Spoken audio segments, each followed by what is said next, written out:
आज मैं आपको एक स्टोरी सुनाने जा रही हूँ जिसका नाम है द एज ऑफ इनोसेंस। ये स्टोरी एडिथ वॉर्टन द्वारा लिखी गई है। इस कहानी के मुख्य पात्र फर्स्ट न्यूलैंड आर्चर, कहानी का नायक और एक युवा।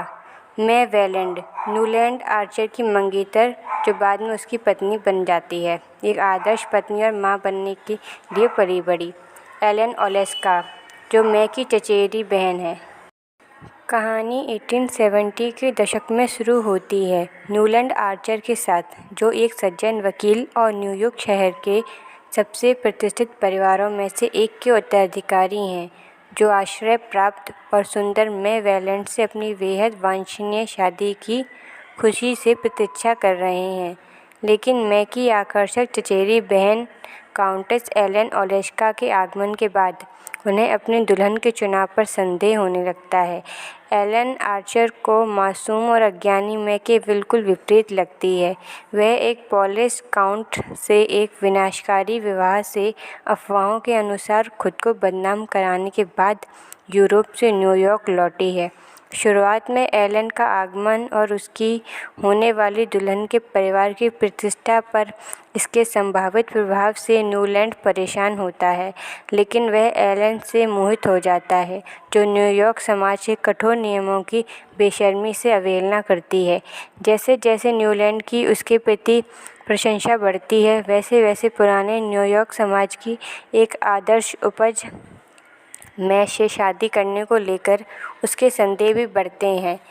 यह जोड़ी अब उसके द्वारा कल्पना की गई आदर्श नियति नहीं लगती। एलन का काउंटेस ओलेस्की से तलाक लेने का फैसला उसके परिवार के बाकी सदस्यों के लिए एक सामाजिक संकट का कारण बनता है, जो बदनामी से डरते हैं। अलग रहना तो बर्दाश्त किया जा सकता है, लेकिन तलाक अस्वीकार्य है। वेलैंडर्स की प्रतिष्ठा बचाने के लिए न्यूलैंड का एक कानूनी साझेदार उसे एलन को तलाक लेने से रोकने के लिए कहता है। वह इसमें कामयाब तो होता है, लेकिन इस प्रक्रिया में उसे एलन की परवाह भी हो जाती है। एलन के प्यार में पड़ने के डर से न्यूलैंड में से भागकर अपनी शादी की तारीख जल्दी करने की विनती करता है, लेकिन वह मना कर देती है। कुछ हफ्ते बाद न्यूलैंड एलन को बताता है कि वह उससे प्यार करता है।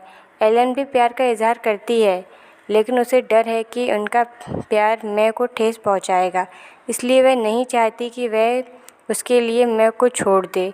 न्यूलैंड को मे का टेलीग्राम मिलता है, जिसमें वह जल्दी से शादी करने के लिए राज़ी हो जाती है।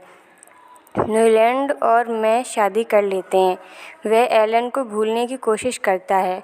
उसका सामाजिक विवाह साधारण है और वह सामाजिक जीवन जो उसे कभी दिलचस्प लगता था, अब खाली और आनंदहीन हो गया है। हालांकि एलन वाशिंगटन में रहता है और उसे दूर रहता है, फिर भी वह उससे प्यार करना बंद नहीं कर पाता। जब वह और मैं न्यूपोर्ट रोड आइलैंड में होते हैं, तब उनकी राहें मिलती हैं। न्यूलैंड को पता चलता है कि काउंट ओलेस्की चाहता है कि एलन उसके पास लौट आए, लेकिन उसने मना कर दिया है। हालांकि उसका परिवार चाहता है कि वह उसके साथ सुलह कर ले और यूरोप लौट जाए। उसकी आज़ादी से निराश होकर परिवार ने उसके पैसे बंद कर दिए हैं, जैसे कि काउंट पहले ही कर चुका है। न्यूलैंड मे को छोड़कर एलन के साथ रहने का कोई रास्ता ढूंढने में लगा रहता है। एलन को अपनी पत्नी बनाने की उम्मीद न होने के कारण वह उसे अपने साथ भाग जाने का आग्रह करता है, लेकिन वह मना कर देती है। फिर एलन को उसकी बीमार दादी की देखभाल के लिए न्यूयॉर्क शहर वापस बुला लिया जाता है, जो उसके अलग रहने के फैसले को स्वीकार कर लेती हैं और उसे मिलने वाला भत्ता वापस देने के लिए राज़ी हो जाती हैं। न्यूयॉर्क वापस आकर और न्यूलैंड के नए दबाव के चलते एलन मान जाती है और अपने रिश्ते को पूरा करने के लिए उससे गुप्त रूप से मिलने के लिए तैयार हो जाती है। लेकिन उनकी बातचीत के कुछ ही समय बाद न्यूलैंड को पता चलता है कि एलन ने यूरोप लौटने का फैसला किया है। जब मैं घोषणा करती है ये घोषणा करती है कि वह और न्यूलैंड एलन के लिए एक विदाई पार्टी दे रहे हैं, तो न्यूलैंड मे को छोड़कर एलन के साथ यूरोप जाने का मन बना लेता है। उस रात पार्टी के बाद न्यूलैंड मेरे को ये बताने का निश्चय करता है कि वह उसे एलन के लिए छोड़ रहा है।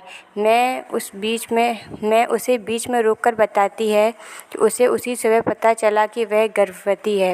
वह बताती है कि उसने 2 हफ्ते पहले एलन को अपनी गर्भावस्था के बारे में बताया था, हालांकि उस समय उसे इसकी पुष्टि नहीं थी। अर्थात यह है कि मैंने ऐसा इसलिए किया क्योंकि उसे प्रेम संबंध का शक था और यही एलन के यूरोप लौटने का कारण है। बुरी तरह फंसे न्यूलैंड ने मैं के साथ रहने और एलन के साथ ना जाने का फैसला किया। अपने बच्चे की खातिर अपने प्यार का त्याग कर दिया।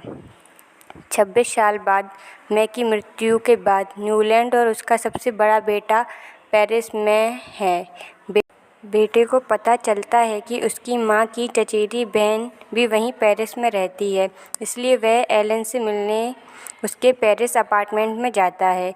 न्यूलैंड एलन को फिर से देखने की संभावना से स्तब्ध है। अपार्टमेंट बिल्डिंग के बाहर पहुंचकर न्यूलैंड अपने बेटे, जो उसके बचपन के जैसा ही दिखता है, को अकेले एलन से मिलने भेजता है, जबकि वह बाहर इंतज़ार करता है और उसके अपार्टमेंट की बालकनी को देखता है। न्यूलैंड ऊपर जाने के बारे में सोचता है, लेकिन अंत में मना कर देता है। वह एलन से मिले बिना ही अपने होटल वापस चला आता है। इस कहानी में और भी पात्र थे, पर इसके मुख्य 2 पात्र और हैं, जो है एलन की दादी और मे वेलेंट की मम्मी। मे वेलेंट की माँ ने अपनी बेटी की परवरिश ऐसी की थी कि इससे वह समाज के जो नियम है, कानून है, उन्हें माने और उनके हिसाब से चले। और जो एलन की दादी थी वह थोड़ी कठोर थी। उन्होंने एलन का वेतन देना ही बंद कर दिया था, उसे खर्चे के लिए पैसे देने भी बंद कर दिए थे। बाद में उन्हें अपनी गलती का एहसास हुआ था। और एलन का जो हस्बैंड था वो अच्छा इंसान नहीं था, जो उसे बहुत ही परेशान किया करता था, जिस कारण उस रिश्ते से आज़ाद होने के लिए अपने परिवार वालों से कहती है, लेकिन उसके परिवार वाले उसका सपोर्ट नहीं करते हैं। उसे काफ़ी कुछ फेस करना पड़ता है, काफ़ी कुछ झेलना पड़ता है।